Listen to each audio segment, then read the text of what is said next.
O capítulo 121 de Chainsaw Man saiu e foi intitulado Teoria da Felicidade. Depois do capítulo anterior, Yoshida ter convidado a Asa para bater um papo, né, uma conversa, até então não revelado o motivo, mas os dois aparentemente vão ter uma conversa, algo bem importante é falado nessa conversa. E eu vou estar aqui falando um pouquinho, um resumo e uma análise, vamos também teorizar um pouquinho das coisas que aconteceram nesse capítulo, também analisarmos o que pode acontecer futuramente, beleza? Então eu espero que você goste desse vídeo e já deixa o seu like e se inscreve. Estamos querendo bater 1000 inscritos e a sua ajuda é muito importante. Então, não vou me enrolar muito, bora já para análise. Capítulo 121 de Chainsaw Man, ele já inicia com a Asa e Yoshida, eles conversando na sala de clubes dos Caçadores de Demônios. A Asa até se sente um pouco desconfortável, mas o Yoshida fala que, né, ela já é um membro do Caçador de Demônios, então não tem por que ela se sentir desconfortável quanto a isso. Um ponto nessa conversa é que eles começam a conversar sobre questão de viver sozinho e tudo mais, que a Asa, né, ela tava em busca, né, de conquistar o Denji e tudo mais, mas ela tem um pensamento de que é melhor esteja sozinho. E o Yoshida mesmo, ele fala também, conversa sobre isso, né, que interagir com outras pessoas, viver com outras pessoas não é algo que é essencial. Ele pode interagir com outros através de livros, TV, enfim. Então, os dois têm um pensamento meio que parecido. A própria Asa fala isso, né, os dois têm uns valores iguais. Mas uma coisa importante que a Asa, ela pensa é porque o Yoshida, ele conversa com a Asa, né, eles têm uma interação e a Asa, ela começa a pensar que o Yoshida, ele tá querendo conversar com ela, tá tentando interagir com ela porque ele tá se sentindo mais atraído por ela e tudo mais. Então ela pensa que ele pode agora se declarar pra ela e por isso ele chamou ela pra conversar. E é o que ela pensa, né, o Yoshida, ele aparenta que vai falar alguma coisa relacionada a isso, mas tudo que ele fala é que ele quer que a Asa e o Denji deixe interagir. Ele quer que a Asa se afaste do Denji e não interaja mais com ele. Ele não se dá o trabalho de explicar o motivo, né? Porque a própria Asa pergunta, mas ele não explica nada, simplesmente fala para ela parar de interagir com o Denji e simplesmente sai, vai embora, né? E o recado foi dado. Já em um outro momento, na casa do Denji, ele e a Nayuta estão lá conversando. O Denji tá bem triste por conta dos acontecimentos do capítulo anterior que aconteceram. A Nayuta apagou as memórias da Asa, no caso ela mudou, alterou para que os dois deixassem de se interagir também. E então o Denji tá um pouquinho triste por isso, né? Na verdade ele tá triste não por conta que ele não vai mais interagir com a Asa, mas sim que a Nayuta sempre vai atrapalhar qualquer interação que ele tiver com qualquer outra garota e tudo mais. Ele não vai ter chance de ter um relacionamento com outra pessoa. Mas o que acontece é que a Nayuta, ela fala que não, se você for famoso um dia, não vai ser só uma, mas várias pessoas vão estar aí atrás de você. Então tem essa preocupação. Mas um ponto interessante que é mostrado é que a Nayuta, ela sente algum perigo muito grande. Na verdade ela sente um cheiro muito perigoso. Ela mesmo fala, ela pede, né, até que o Denji, ele se transforma no Chainsaw Man, que ele vá atrás, ele vai tentar resolver isso. E como o Denji tá meio triste, cabisbaixo por conta dos acontecimentos, ele não tem intenção nenhuma, ou pelo menos até então não tem tanta. Mas talvez, né, a Nayuta, ela tenha, com o que ela falou, ela tenha animado um pouquinho ele, mas até então ele não saiu do lugar.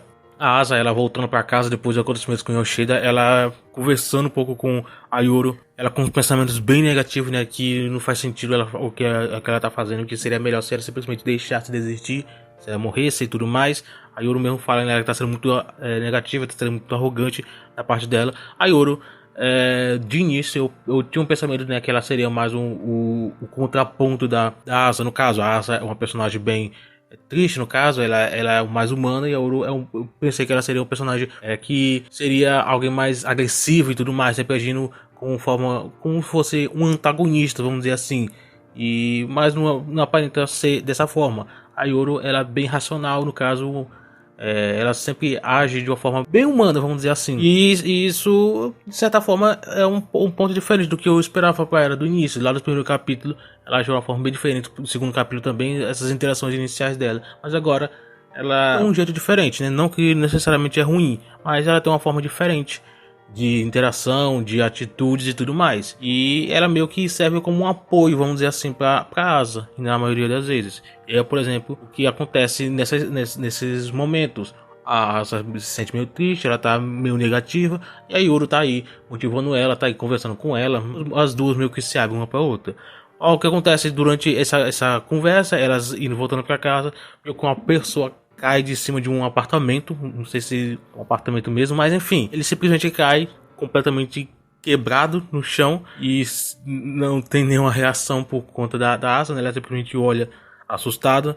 Olhando para cima, vem então aquela cena das pessoas olhando para ela. O capítulo encerra por aí, mas algumas dúvidas, logicamente, foram colocadas aí sobre isso. Provavelmente isso tem a ver bastante com o que aconteceu com a Nayuta. Ela disse que sentiu um cheiro perigoso e provavelmente é alguma coisa contra isso.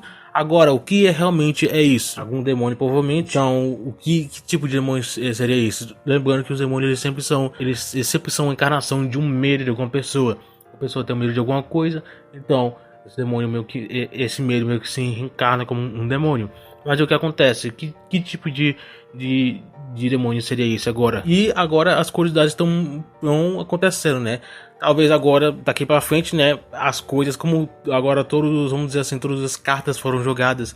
A apresentação da Nayuta, tem a Asa, tem o Denji, o Yoshida, e todas as coisas aí foram colocadas em pauta. O autor agora ele vai tentar desenvolver um pouco mais a questão da história, como os arcos, por exemplo, da parte 1, que teve o arco da espada, teve o arco da Reze, e enfim, as coisas foram acontecendo, ocorrendo desses acontecimentos, né? Interessante também, na primeira parte, cada arco ele influenciava para os acontecimentos dos outros, então uma coisa vinha interligando. Então, provavelmente, eu espero né, que aconteça dessa mesma forma. Talvez esses pontos aqui que eu estou mostrando nesse capítulo já seja algo que vai abrir margem para o início de um grande arco já nessa parte 2, porque até então tudo que aconteceu foi meio que uma introdução. O autor ele meio que colocando as coisas no lugar, mostrando as coisas, né, desenvolvendo as coisas. Tivemos aí a apresentação da Yuri, da irmã dela, tivemos a apresentação da Nayuta, meio que as atitudes dela, as formas como ela interage com o Denji, todas essas curiosidades, esses mistérios que estão envoltos aí em alguns personagens e afins. Então, agora que temos todas as coisas aparentemente colocadas inicialmente, tudo que precisa ser feito na obra então é desenvolver então esses pontos, desenvolver a história, fazer então um desenvolvimento aí geral dos acontecimentos. Provavelmente ele vai desenvolver os demônios aí dos apocalipses, no caso o demônio da fome, o demônio da guerra, esses outros aí, pelo que eu fiquei sabendo, né, existem esses demônios, e então a história vai andar aí até o fim dessa parte, e até o fim dessa parte, pelo menos eu espero que a maioria desses pontos estejam já respondidos, várias dessas dúvidas, desses mistérios. E lembrando, Chainsaw Man, ele tem mais uma parte ainda, porque foi falado, o autor falou, né, que pretendia fazer 3 partes, então estamos na segunda,